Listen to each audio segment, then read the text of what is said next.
It's an exciting time for us to have a nonpartisan conversation about solving needs in our country. I wish we would do this more often around every committee in the Senate, frankly, and in Congress. For those of you perhaps not aware, I spent 13 years, 6 months, 7 days, and 12 hours on local county council. And so,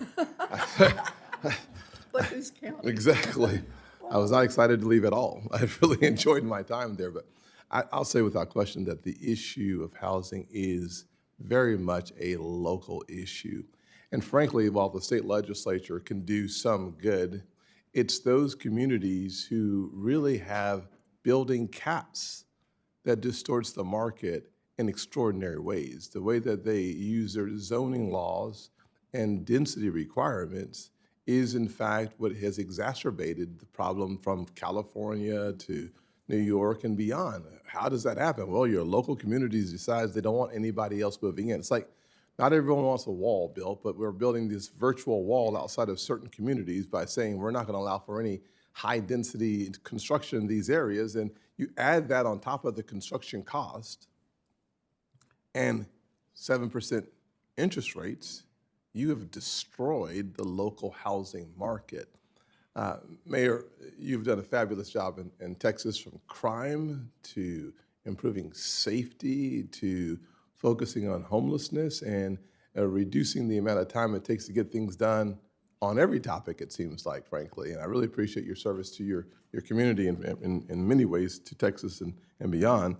Can you talk about how you would address the issue from a zoning perspective, number one? Number two, compound question here, is the homelessness crisis is something we should all be passionate about. An 18% increase with record dollars being spent through HUD to address homelessness, and yet the problem gets worse. It's almost as if the more money we put out there, the worse the problem has gotten.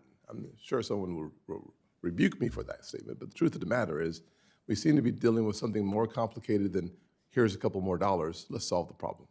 Well, I appreciate the question, and I'll do my best to tell you, in all cases, my perspective as the leader of a city on the policy side and the political side, as opposed to the bureaucratic side.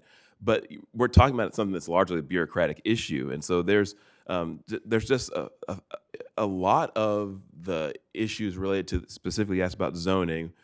I would also throw in with that permitting. Yes. This is process. This is about process, and this is about, in many cases, local governments not being sufficiently focused or perhaps incentivized to focus on their process and making it easier to do business with the city. Frankly, there are entities that exist in the world, in the United States in particular, that know how to build houses, know where houses need to be built, and can do so profitably, but are being hamstrung by local governments and how difficult it can be to navigate their process and how long it can take to bring a project to fruition. So we've had success, but it's not for no reason. I've had to really lean in over the past 6 years with the bureaucracy. Our bureaucracy is headed by a city manager in Dallas, but I've had to really impart upon them just how important it is that we prioritize getting down these permit wait times. This didn't just happen on its own. Departments had to be consolidated, staff had to be moved around, things had to be done. You had to reconfigure, how we went about serving the developer community, having meetings with folks about, about their projects, and just we had to be very creative about how we got projects done more quickly. And so that takes a concerted effort, and that's a process thing. I'm talking to the United States Senate right now, and so the question I think I want to not address here is, what can you do to help with that? I mean, I think we need some form of change in conversation around this topic of housing, because I think we get confused, frankly, and think that housing somehow is something that we, as the local level, can just determine the price of. And that there's nothing that, housing is like everything else. Supply and demand determines the price of it, but we don't act that way. And I think we could use some help with changing that narrative around that. As So, far as homelessness is concerned, I would say similarly, we have a narrative problem.